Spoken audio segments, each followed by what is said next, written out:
My name is Alyssa Johnson.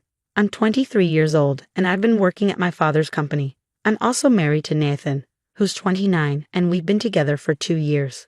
We have a 1-year-old son, Leo. Nathan often suggests I should leave my job at my father's company, mainly because he doesn't like my parents. He seems to be bothered by my father's lack of formal education and the small, somewhat run-down company he runs, which manufactures screws and small components. Nathan doesn't want to be associated with it. In contrast, I admire my father for his hard work, courage in the face of challenges, and genuine care for his employees.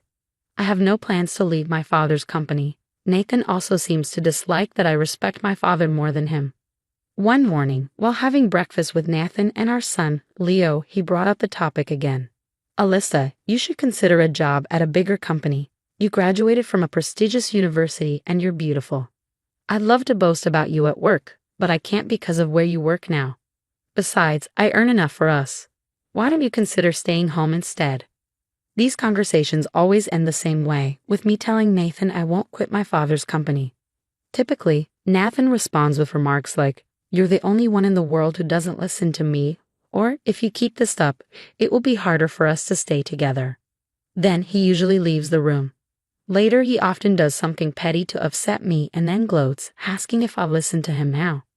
Though divorce has crossed my mind, I can't bring myself to go through with it. Both our families get along well and love Leo dearly. My father and father-in-law are good friends and spend time golfing and fishing together. My mother and mother-in-law enjoy art exhibitions together. Both sets of parents have provided Leo with a loving environment that I wouldn't want to disrupt. My feelings for Nathan have faded, and I no longer enjoy sharing a bed with him. Since Leo was born, I've been sleeping in Leo's room with the door locked. Nathan used to barge in and argue about my job, scaring Leo with his loud voice. Now he stays away at night, but I keep the door locked just in case. This morning, as usual, Nathan harassed me for not quitting my father's company. Instead of coming home for dinner, he went out drinking with colleagues and sent me a photo of himself smiling with a female coworker. This doesn't bother me or make me feel insecure. He messaged me saying, "This is how I blow off steam because you won't listen to me. Quit your father's company now." I wanted to ignore his message, but for the sake of our families and Leo, I responded, "I just wanted you to come home and have dinner with us." His reply was dismissive. "Must have been tough, huh? I'm coming home now." I regret marrying Nathan. Though he's intelligent, his behavior is immature and frustrating. Then one day, Nathan happily announced, "I might be getting promoted soon," Nathan said with excitement. "Wow, that's great." I replied, "Did that recent deal go through?" "Not finalized yet, but it's as good as done. The boss will be thrilled, maybe even cry with joy. The director who used to be so high and mighty will have to bow down to me now, haha." That day, Nathan surprisingly didn't urge me to quit my job at my father's company. Instead, he headed off to his own workplace while I left home with Leo to go to my office. As usual, I dropped Leo off at my parents' house nearby before going to work. Upon arriving at work, my coworker Jake hurried over to me. "Good morning, Alyssa. The boss seems unusually upset today. Did something happen? Everyone's worried about him." Hearing this, I immediately went to the room labeled Invention Room, where my father was. Inside, I found a young man in his 20s sitting on the sofa, his face streaked with tears. My father, looking more furious than I had ever seen him, was sitting across from the young man. "Sorry, Alyssa, I can't spare the time to chat right now," my father said curtly. "Everyone's worried about you." "What's going on?" I asked, concerned. Apologizing for his abruptness, my father invited me to join the conversation. As I took a seat next to my father and looked at the young man's tear-streaked face, he stood up and introduced himself. "Nice to meet you. I'm Scott." "I'm sorry for causing any trouble," Scott said apologetically. I asked him, "What happened, Scott?" Scott began explaining his situation. He works at an electrical machinery manufacturer and had recently been promoted to assistant leader for a new machinery project. However, the designated leader didn't attend meetings or go to the field, essentially serving as a figurehead. The team members preferred it this way as it made their work easier. Scott found himself fulfilling the leader's responsibilities. Scott mentioned that some components from my father's company were chosen for his project. He visited my father's company without an appointment and in a disrespectful manner demanded to speak to the CEO. His appearance, marked by unkempt hair and multiple rings, didn't sit well with my father's secretaries, Jackson and Randy. They asked Scott to adjust his attitude and appearance before returning. Unaware of what was wrong with his demeanor, Scott went back to his company and spoke to his boss, who reacted angrily. "Don't let them walk all over you. Assert yourself and tell them we're using their parts," his boss said. Eager to meet his colleagues' demands and use my father's company's components, Scott returned to my father's company. This time, he approached Jackson and Randy more respectfully, asking, "Please tell me how I can improve my approach." My father happened to overhear the conversation and invited Scott into the meeting room for a discussion. "We don't judge people by their appearances," my father began. "I believe they were trying to teach you workplace etiquette," my father explained. Jackson and Randy nodded in agreement and began instructing Scott on professional conduct. "When you visit other companies, they often judge your entire organization based on your presentation. Which type of company do you think would be better received? One where people are well-dressed and courteous, or one that isn't?" they asked. Scott answered, "The former," and apologized, promising to start anew. After making an appointment, Scott returned with a more polished appearance, back straight, hair neatly styled, and no accessories. As we spoke with him, we saw his sincerity and dedication to his work, not just in terms of components, but also his willingness to collaborate and share ideas. This led to successful cooperation between young members of Scott's company and my father's. They frequently sought advice from us, and progress was made on a new prototype over 6 months. But just as the project neared completion, the leader of Scott's team took all the prepared presentation materials and promoted a favored young female employee, removing the assistant leader from his position.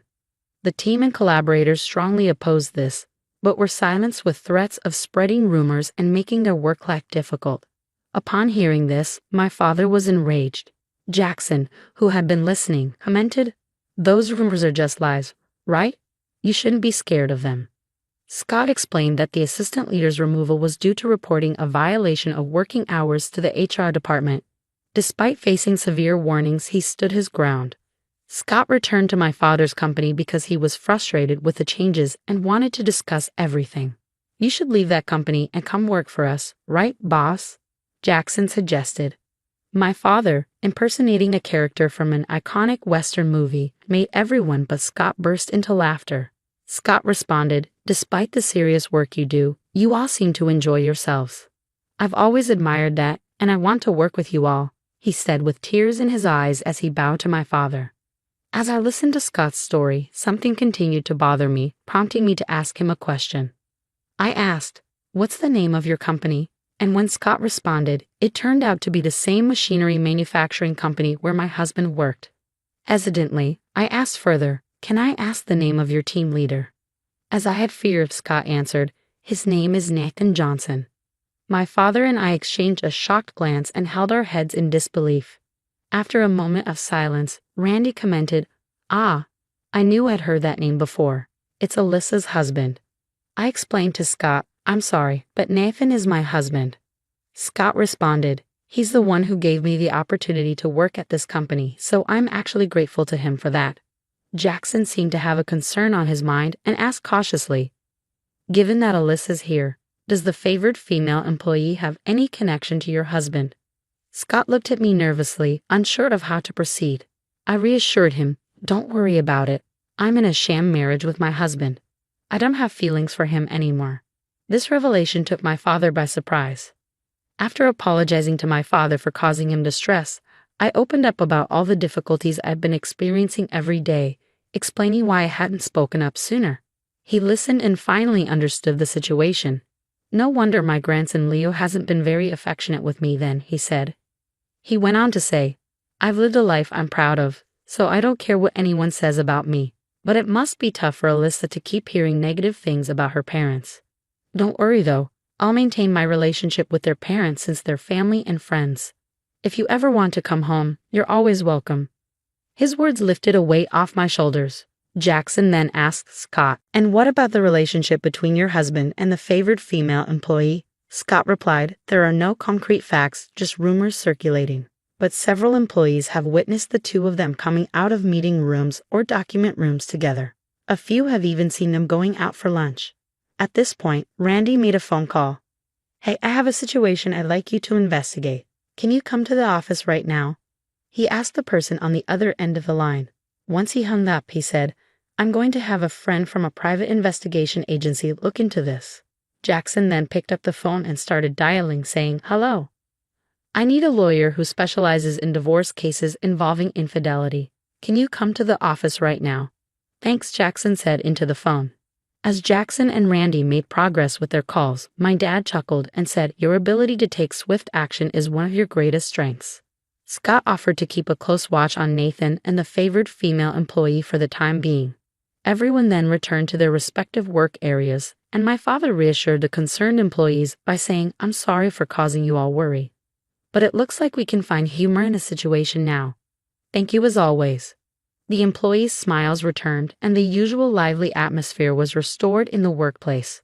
My father approached me and asked, "May I discuss the recent events with your in-laws?" I responded, "I just want you to encourage them to continue visiting and showering Leo with affection as they always have." By early afternoon, the private detective and the lawyer arrived to discuss our future plans in the planning room. The meeting's contents were shared with everyone present, and it was decided that Jackson, who had returned to the company, would relay the meeting's details to me after work. When I went to pick up Leo from my parents' house, I explained the situation from my perspective, apologizing for not revealing my husband's true nature sooner. I felt guilty for trampling on my parents' beliefs that my marriage was happy. My mother, instead of being upset, seemed relieved. "Now we need to prepare a room for my daughter and grandson," she said, smiling. She remembered the disdainful look my husband had given my father's company when he first saw it and had suspected he wasn't a good man. "I wish you had told me sooner." The next day, Jackson received a call from Scott on his smartphone. Scott had submitted his resignation, explaining that he planned to spend his remaining time at the company on miscellaneous tasks and transitioning his responsibilities without taking any paid time off. The company accepted his resignation, but members of the project team visited the HR department to declare, "We've all violated the company's work rules like Mr. Scott, so please discipline us as well." With resignation letters in hand, the HR department was thrown into chaos. By the end of the regular workday, my husband had already left the office. A meeting was held in the large conference room, attended by the company president, department heads, and the remaining project team members, including Scott. It was revealed that my husband, the team leader, had not attended any meetings or been present at work, nor had he contributed to the project. Instead, he took credit for the work the team had completed, removed Scott from his role as assistant leader, and replaced him with a favored female employee. The company president expressed deep regret at the situation if the allegations were true. Scott suggested that no immediate action be taken until all evidence was gathered. Since the sister-in-law of one of the company's clients was conducting an investigation using a private detective, it was proposed that nothing be said to my husband without concrete evidence. The company agreed to wait for the evidence and then question my husband before deciding on disciplinary action. They asked the team members to hold off on submitting their resignations. Unaware of these serious developments, my husband, who usually returned home on time, came home around 9 p.m. after Leo had gone to bed. He began ranting about how ineffective everyone else was, boasting that he had been working overtime to ensure the project's success. He believed everyone was jealous because he was on the path to becoming a department head after the project's success. Knowing the truth, I couldn't help but chuckle at his delusions. In his good mood, I offered him a few compliments, which I didn't really mean. He seemed to relish imagining himself as the future department head, basking in the admiration and envy of others. My husband kept grinning, fueled by his fantasies. Meanwhile, at work, Scott's plan was set in motion. The team members began to shower my husband with continuous praise. "Mr. Department Head," they teased, "not quite yet, but the CEO seems very optimistic about the project." They flattered him with comments like, "How can we become as competent as you, Mr. Johnson?" My husband was overjoyed and caught up in his newfound popularity, becoming increasingly less guarded. Then, as planned, we managed to capture videos of his affair with a female employee using hidden cameras in the document and conference rooms. In just 5 days, the detective agency and Scott amassed substantial evidence of his infidelity. All that remained was to prove my husband hadn't created the project documents himself. This task was straightforward. Scott had saved the documents on a USB drive, which would clearly expose the truth if the company questioned him and my husband about their contents. Scott and other team members submitted all the evidence to the company. Unaware of any of this, my husband returned home in high spirits. He launched into his fantasies, saying, "I'm definitely going to be named department head." The CEO had a long conversation with the current head, and then the head looked at me. He must have told him, "I'd rather have Mr. Johnson's head in charge than any incompetent person." He continued his daydreams.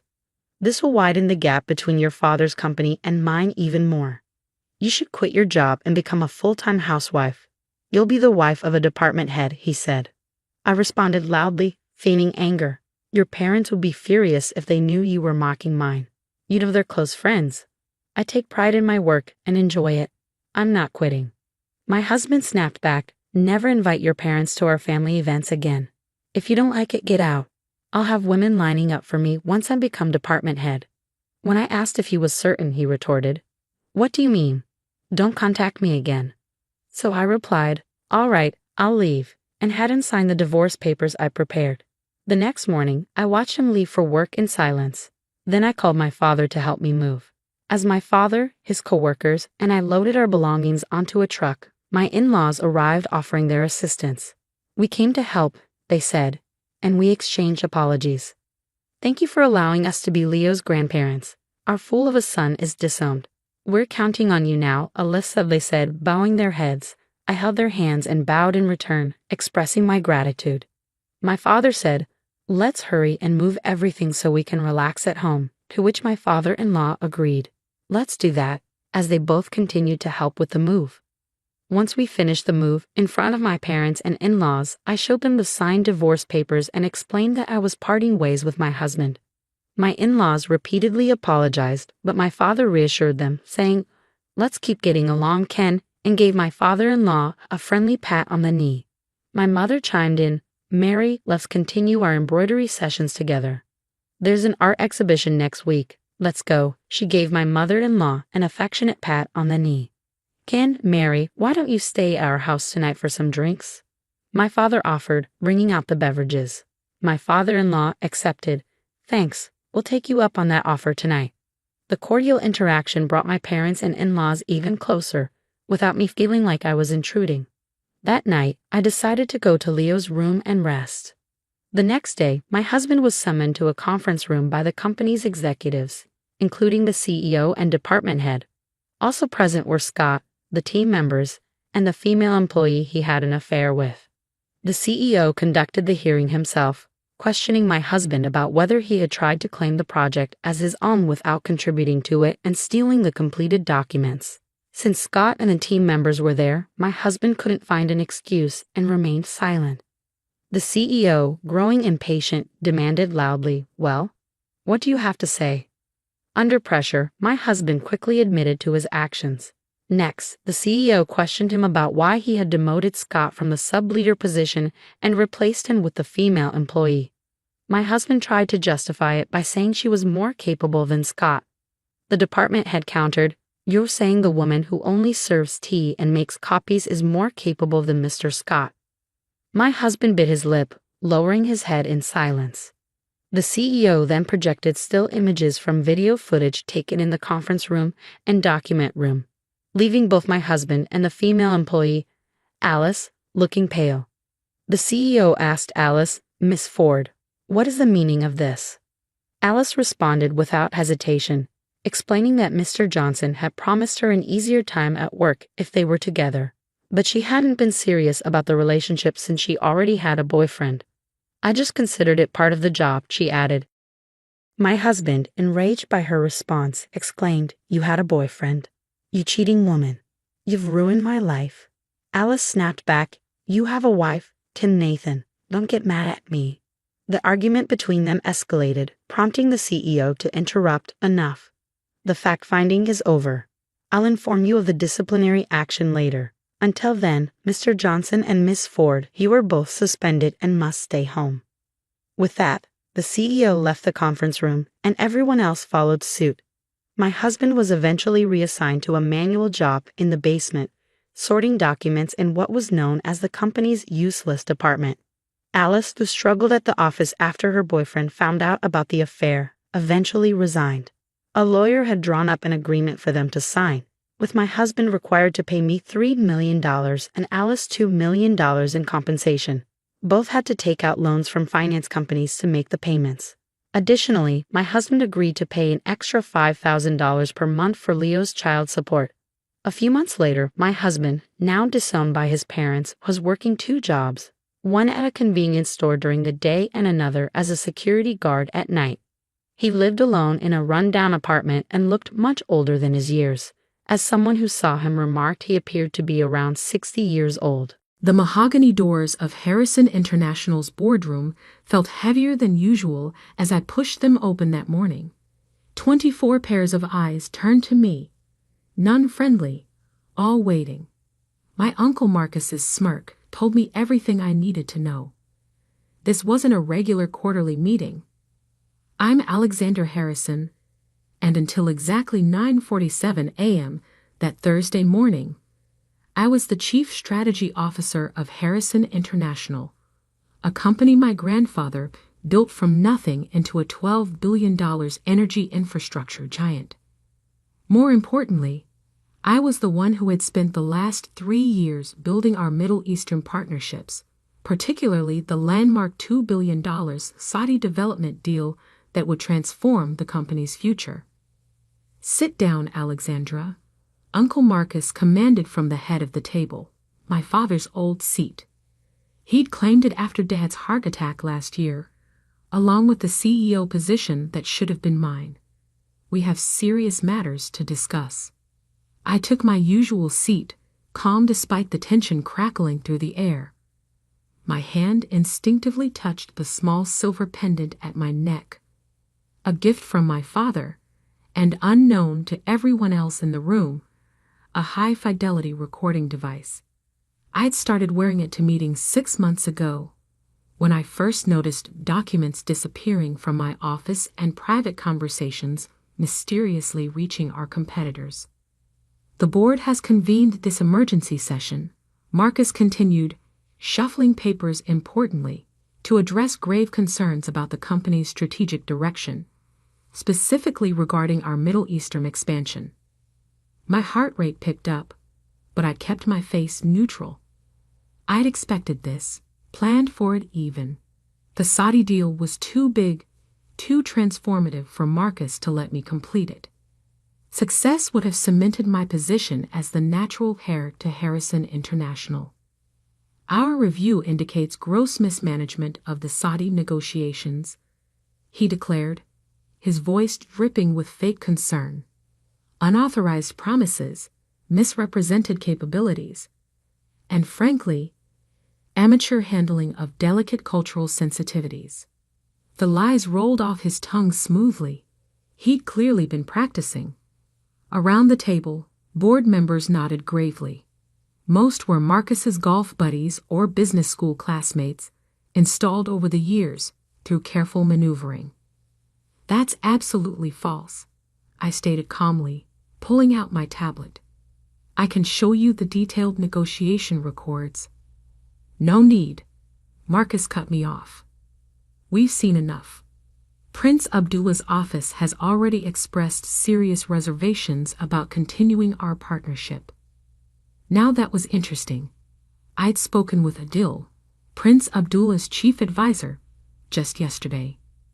There had been no reservations, only excitement about next week's contract signing. Harrison International requires leadership that understands the complexities of global business, Marcus continued. Not someone promoting their personal agenda over company interests. I almost laughed at the irony. Marcus, who'd never worked a day outside Connecticut, lecturing me about global business. I'd spent 5 years in our Dubai office, learned Arabic, built relationships across the region while he played politics in Hartford. Therefore, he straightened his tie with satisfaction. "The board has unanimously voted to terminate your employment, effective immediately." The room fell silent. This was his moment of triumph, orchestrated down to the last detail. Security waiting outside, my office already being packed up, probably a press release drafted announcing my resignation to pursue other opportunities. I stood slowly, gathering my things with deliberate calm. I assume you've informed Prince Abdullah's team of this change in leadership. A flicker of uncertainty crossed Marcus's face. That's no longer your concern. Of course, I smiled, thinking of the WhatsApp message I'd sent to Adil this morning, warning him to watch the live stream of this meeting through the security camera feed I'd given him access to. I'll have my office cleared by noon. Security will escort you out now, Marcus said sharply. We can't risk you accessing sensitive information. As two guards appeared at the door, I turned to face the board one last time. Just remember, Uncle Marcus, in business, as in family, trust is everything. Once broken, it's almost impossible to rebuild. He waved his hand dismissively. Save the lectures, Alexandra. You're done here.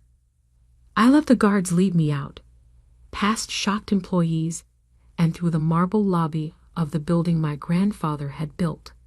My phone was already buzzing with messages, but I ignored them all except one, a single line from Antil. We saw everything. Call me. In my car, I finally allowed myself a small smile as I reached for the silver pendant.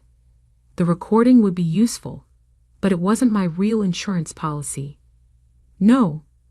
Marcus had done exactly what I expected, exactly what I needed him to do. He just didn't know it yet. I drove to my apartment in the city, a space that had seen little use given my usual 80-hour work weeks. The modern furnishings and floor-to-ceiling windows offered a perfect view of Harrison Tower, where Marcus was undoubtedly celebrating his victory. Opening my laptop, I connected to a secure server and began downloading files. Thousands of documents, emails, and recordings I'd been carefully collecting over the past 6 months. Every questionable deal, every manipulated report, every secret board meeting where Marcus and his allies had plotted against my father's vision for the company. My phone rang. Adil's private number. Your uncle is a fool, he said without preamble. The prince is furious. That man doesn't understand the first thing about respect or family honor. No, I agreed. He doesn't. But he understands greed perfectly well. We're withdrawing from all negotiations with Harrison International, Adil confirmed.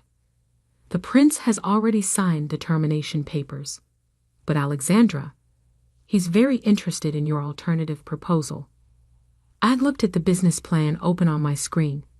3 years of work, carefully hidden from Marcus and his spies. A new company, built on my expertise and connections, designed to do everything Harrison International could have done better, cleaner, more ethically. Tell His Highness I'll be in Riyadh next week, I said. And Adil. Make sure Marcus knows exactly why the deal fell apart. After hanging up, I spent the next few hours organizing the evidence I'd gathered. The recordings would prove useful eventually, but not yet. First, I'd let Marcus deal with the chaos of losing the Saudi contract. Let him face the board's questions, the shareholders' anger, the media's speculation. My father had always told me, in our business, patience is more powerful than any weapon. He'd built Harrison International on that principle, taking time to develop relationships, earn trust, create real value. Marcus thought he'd won by forcing me out. He didn't realize he just freed me to do what I'd been preparing for all along. The company my grandfather built might be lost to greed and betrayal, but its legacy would live on, just not in the way Marcus expected. My phone buzzed again, a news alert this time. Harrison International's stock had dropped 12% on rumors of the Saudi deal's collapse. Another message followed, this one from my father's old friend on the board. "What have you done?" "Nothing yet," I whispered, touching the silver pendant. "But tomorrow everything changes." Standing at my window, watching the sun set behind Harrison Tower, I felt a strange mix of sadness and anticipation. The company had been my life, my legacy, my future. Now it was my past. But as I reviewed my plans for what came next, I couldn't help but smile. Marcus thought he'd written the end of my story.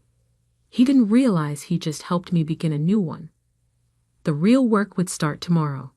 But tonight, I had one more call to make, to a small but influential investment bank in Dubai, run by Prince Abdullah's cousin. After all, a new company would need funding, and I knew exactly where to find it. My uncle had taught me one valuable lesson. In business, like in war, you don't just plan for the battle in front of you. You plan for the war to come. 3 days after my dramatic exit from Harrison International, I sat in my home office watching Marcus unravel on live television. The business news ticker told the story. Harrison International stock plunges 31% as Saudi deal collapses. CEO Marcus Harrison to address shareholders. My uncle looked nothing like the smug victor who'd fired me earlier that week. His silk tie was slightly askew, dark circles shadowed his eyes, and sweat beaded on his forehead as he faced the press. The temporary suspension of negotiations with our Saudi partners is merely a standard review process, he insisted, his voice lacking its usual confidence. Harrison International remains committed to our Middle Eastern expansion strategy. I muted the TV as my secure phone line rang. The caller ID showed a Dubai number. "Alexandra," Prince Abdullah's smooth voice filled my ear. "I trust you're enjoying the morning news?" "Immensely, Your Highness," I replied, suppressing a smile. "Though I suspect Marcus isn't sharing your entertainment." "Indeed not. Especially after this morning's meeting with our banking consortium." The prince's tone carried a hint of satisfaction. "They've frozen the preliminary financing for all Harrison International projects in the region. Your uncle seems to lack your delicate touch with relationship management." I thought of the hundreds of hours I'd spent building those relationships, the late-night meetings, the careful negotiations, the respect earned through understanding their culture and business practices. Marcus had assumed those connections would transfer to him automatically, his first mistake of many. "Thank you for your support, Your Highness. I hope to repay your confidence soon." "About that," he said, "my team has reviewed your proposal. We're very interested, but some of our partners have concerns about potential litigation from Harrison International." Actually, I opened my laptop, pulling up a secure folder. "I've prepared detailed documentation addressing those concerns. Would tomorrow be too soon to present it to your legal team?" The prince chuckled. "Always prepared, aren't you?" "Very well. My jet will be at Teterboro Airport at 9 a.m. Don't worry about a visa. It's been arranged." After ending the call, I turned back to the TV. Marcus was still talking, making promises he couldn't keep about contracts that no longer existed. Part of me felt guilty watching my family's company implode, but I pushed the feeling aside. Marcus had made his choice when he betrayed not just me, but everything my grandfather and father had built. My phone buzzed with a text from Sarah Chen, my father's former executive assistant who now worked for Marcus. "He's called an emergency board meeting for tomorrow morning." Completely panicking.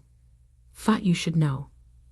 I'd stayed in touch with Sarah after my father's heart attack, recognizing a kindred spirit who valued loyalty over politics. She'd been my eyes and ears inside Harrison International for months, warning me about Marcus's schemes long before he made his move. "Thanks," I texted back. "Stay safe. Things might get rough soon." Opening my laptop, I began reviewing the presentation I'd prepared for Prince Abdullah's team. The plan was ambitious: a new company that would revolutionize energy infrastructure development across the Middle East and North Africa. Sustainable technologies, local partnerships, and transparent operations. Everything Harrison International should have been, but wasn't under Marcus's leadership. My phone buzzed again. Another news alert. Harrison International faces shareholder lawsuit over Saudi deal collapse. Right on schedule. I'd known the lawsuit was coming. Martin Ross, one of our largest institutional investors, had called me yesterday, furious about the deal's collapse. I'd expressed appropriate sympathy and casually mentioned certain board meeting minutes that might interest his legal team. Documents that showed Marcus had been warned repeatedly about misrepresenting the company's capabilities to Middle Eastern partners. The doorman buzzed. My evening appointment had arrived. David Parker, Harrison International's former chief financial officer, stepped into my apartment looking nervous but determined. My father had hired David 20 years ago, and Marcus had forced him into early retirement last year. "Are you sure about this?" he asked, setting his briefcase on my dining table. "Once we start, there's no going back." I poured us both coffee, strong and black, the way we drunk it during late nights at the office reviewing contracts and financial projections. "Marcus made his choice," I said firmly. "Now it's time to make ours." David nodded, opening his briefcase. "I've gone through everything you sent me. The pattern is clear: systematic manipulation of project costs, hidden fees, inflated profit projections. Marcus wasn't just trying to push you out, he was setting up a massive fraud." "Show me," I said, pulling my chair closer. For the next 3 hours, we pored over financial statements, internal audits, and project reports. David's expertise revealed what I'd suspected but couldn't prove. Marcus had been cooking the books for years, hiding losses and inflating profits to maintain control of the board. The Saudi deal would have exposed everything, David explained, pointing to a particularly creative bit of accounting. The level of scrutiny from their auditors would have uncovered all of this. That's why he had to stop it. And why he had to get rid of me, I added. I knew too much about the real numbers. Exactly. David sat back, looking tired, but satisfied. "What's your next move?" I walked to the window, looking out at the city lights. "Tomorrow, I meet with Prince Abdullah's team in Riyadh. Next week, we launch Harrison Global Partners." "Using your mother's maiden name," David noted. "Nice touch." "The Harrison name still means something in this industry," I said, "just not at Harrison International anymore."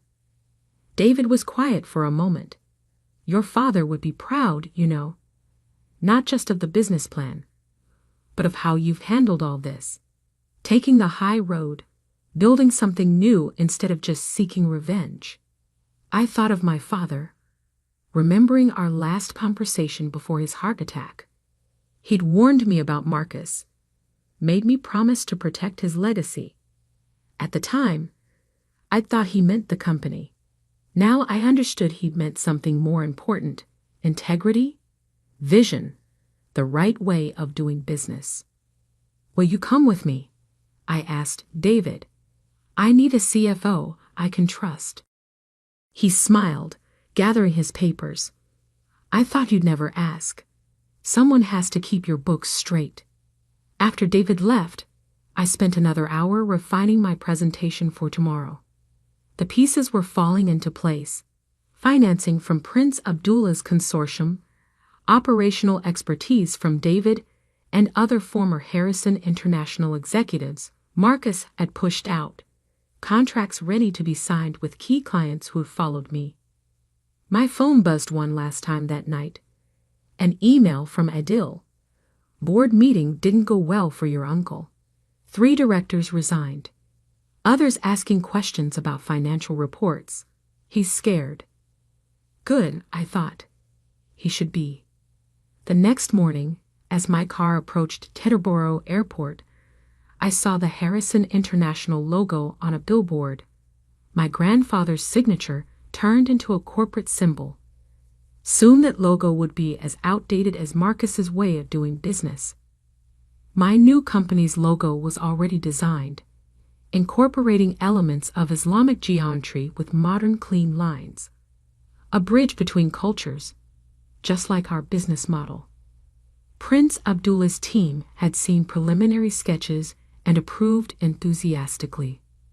The private jet waited on the tarmac, its engines already warming up. As I climbed the stairs, I remembered another flight 5 years ago, my first trip to Dubai, sent by my father to learn the business from the ground up. I'd been nervous then, unsure of my place in the family empire. Now, boarding another plane to the Middle East, I felt only certainty. Marcus thought he'd ended my career. Instead, he'd forced me to create something better, something truly mine. My phone buzzed as I settled into my seat. Sarah again.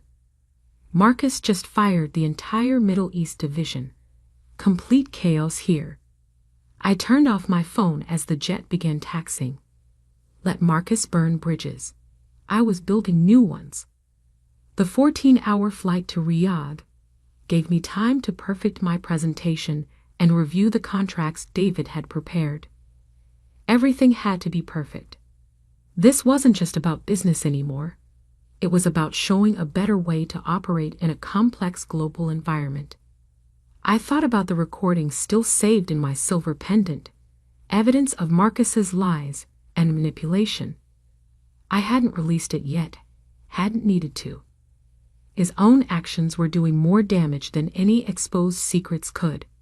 As the plane crossed the Atlantic, I opened my father's old notebook, a leather-bound journal he'd carried for 30 years. His business philosophy was scattered throughout its pages. Wisdom I'd only now begun to fully appreciate. Success in business, he'd written, is like playing chess. You don't win by making the most aggressive moves. You win by positioning yourself so carefully that your opponent's own moves become their undoing.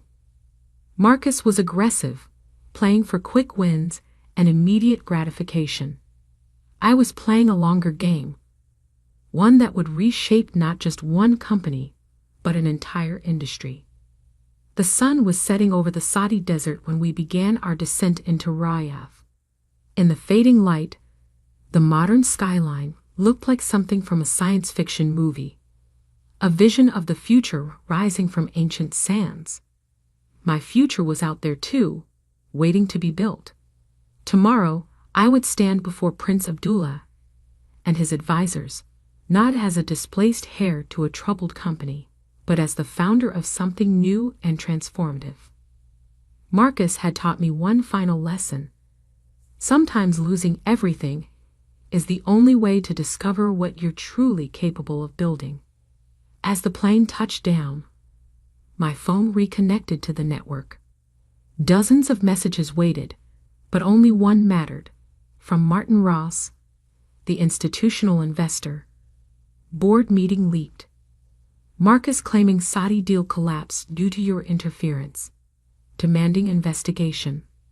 I smiled, thinking of the documents waiting in my briefcase, proof of every real reason the deal had failed, every lie Marcus had told, every ethical line he'd crossed.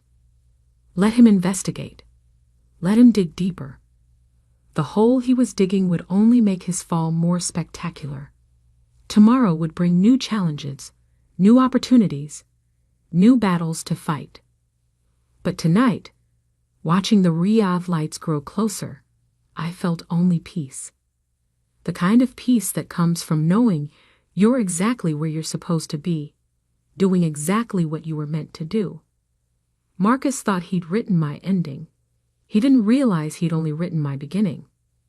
The Riyadh sun was just rising when my phone rang. Sarah's voice was urgent. "Alexandra, turn on CNBC now." I flicked on the hotel room's television just in time to see the breaking news banner. Harrison International CEO Marcus Harrison steps down amid financial scandal. Emergency board meeting called. My uncle's carefully constructed world was crumbling, faster than even I had anticipated. 3 weeks had passed since my presentation to Prince Abdullah and his team. 3 weeks that had changed everything. "The board received an anonymous package this morning," Sarah continued. "Full documentation of every fraudulent transaction, every manipulated report. They're saying the SEC has opened a formal investigation." I touched the silver pendant at my neck, still containing its damning recording, still unused. I hadn't needed it. Marcus had done exactly what I'd expected. As pressure mounted, he'd gotten sloppy, desperate, started making mistakes. "How bad is it?" I asked, though I already knew the answer. "Bad," Sarah confirmed. "The auditors found everything: hidden accounts, inflated contracts, millions in unauthorized consulting fees. Some board members are already calling for criminal charges." I turned up the volume as a financial analyst appeared on screen. This could be the biggest corporate fraud case since Enron. The question isn't whether Harrison International will survive, but in what form. My other phone, the secure line, buzzed with a text from Prince Abdullah. "Time for Phase 2. "Yes," I replied. "Launch everything." Within hours, press releases went live across 3 continents. Harrison Global Partners, my new company, announced major infrastructure contracts with Saudi Arabia, the UAE, and Qatar, totaling over $5 billion in projects. The same projects Harrison International had lost, now restructured and improved. But we weren't just taking their contracts. We were taking their best people too.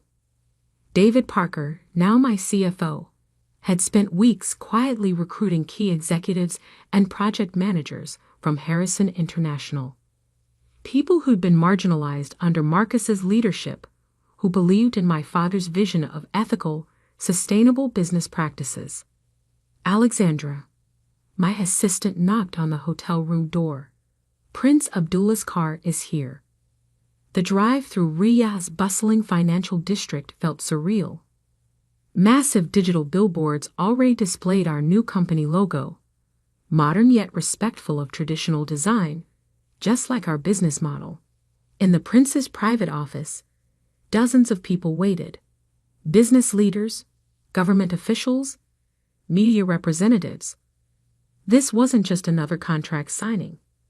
This was a statement about the future of international business in the region. "My friends," Prince Abdullah began, standing to address the room.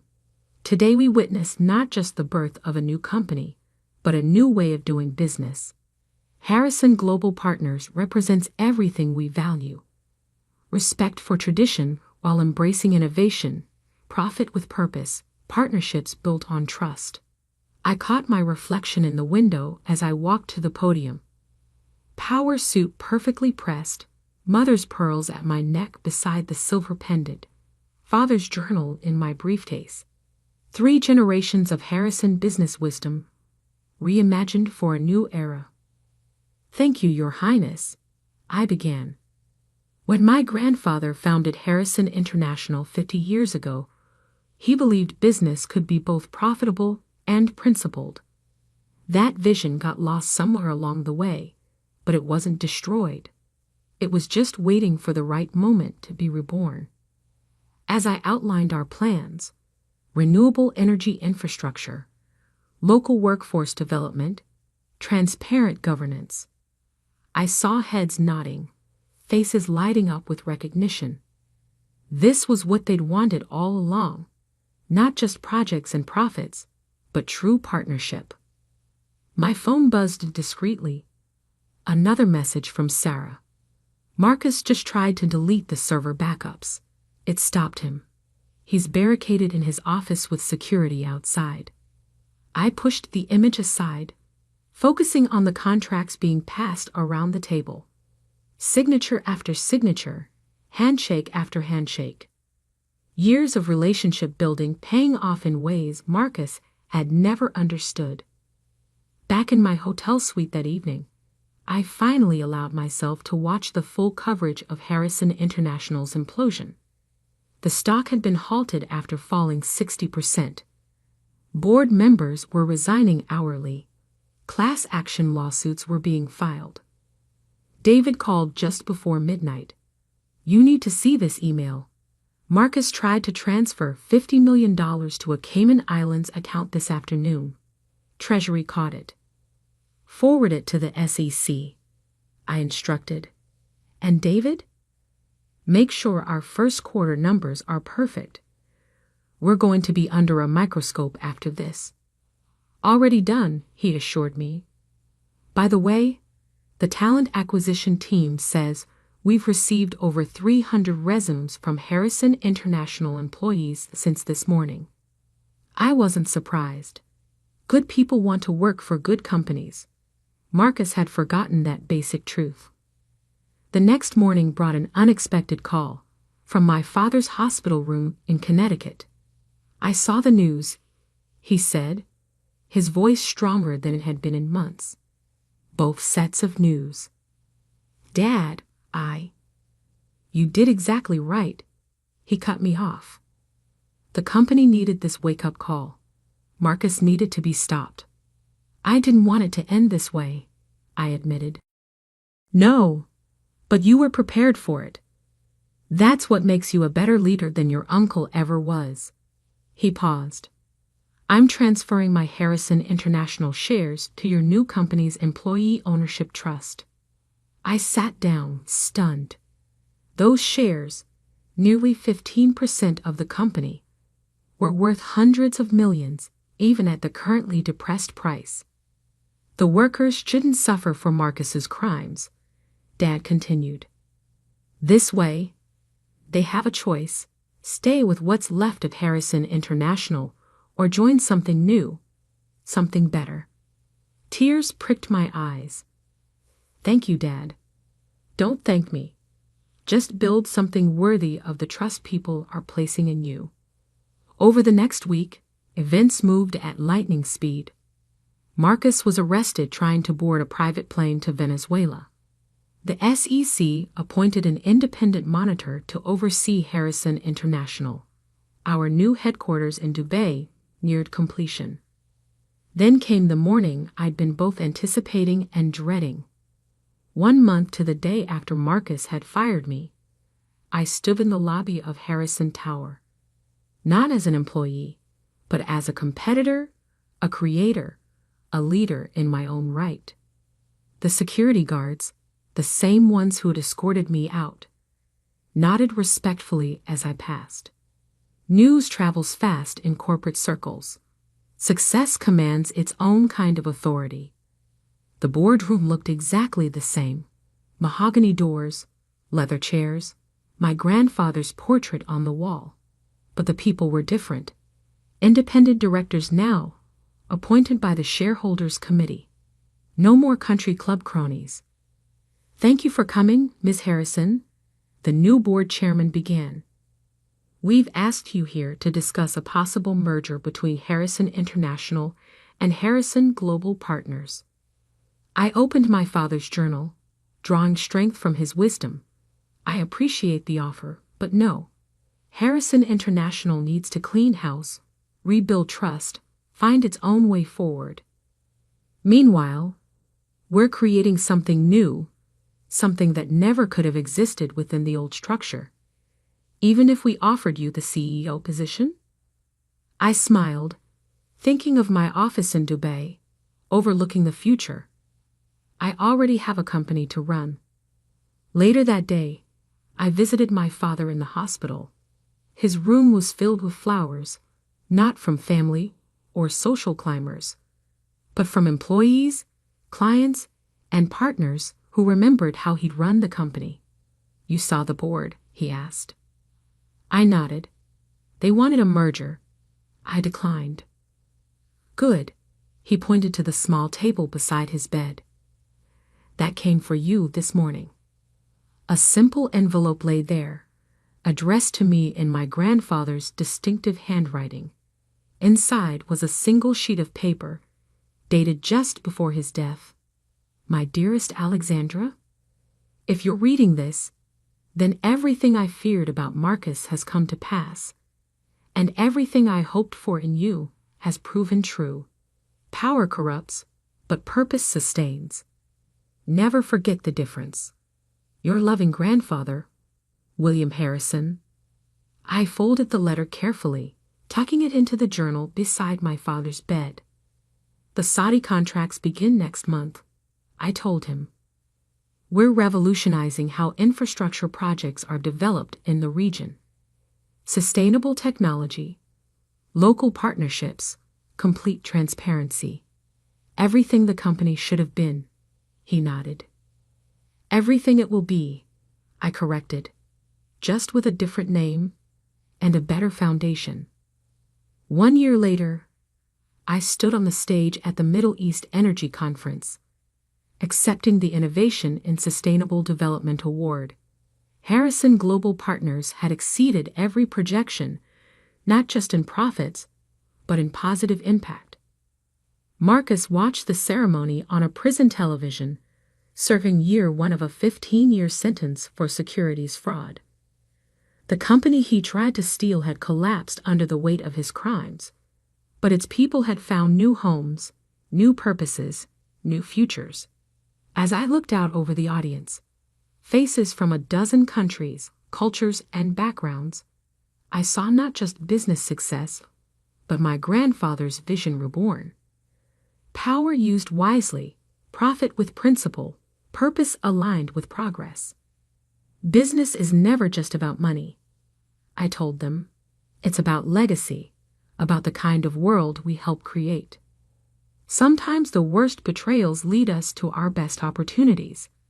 Sometimes losing everything shows us what we're truly meant to build. My silver pendant lay in a desk drawer back in Dubai, its recorded evidence never needed. Marcus had destroyed himself more thoroughly than any exposure could have managed. I'd learned my father's lesson well. Patience is more powerful than revenge. That evening, watching the sun set over the Persian Gulf from my office, I opened my grandfather's old leather portfolio, now containing contracts and proposals for the next phase of Harrison Global Partners' expansion. The future stretched out before us, bright with possibility. My phone buzzed. Prince Abdullah's number. "Ready to discuss the African expansion?" I smiled, reaching for my father's journal. Time to write the next chapter. Marcus had tried to end my story. Instead, he'd helped me begin a better one. Sometimes that's how legacy works, not passing down what was, but building what should be. The Harrison name still stood for something in the business world, just not what Marcus had tried to make it. Something better, something lasting, something true. And that was the greatest victory of all.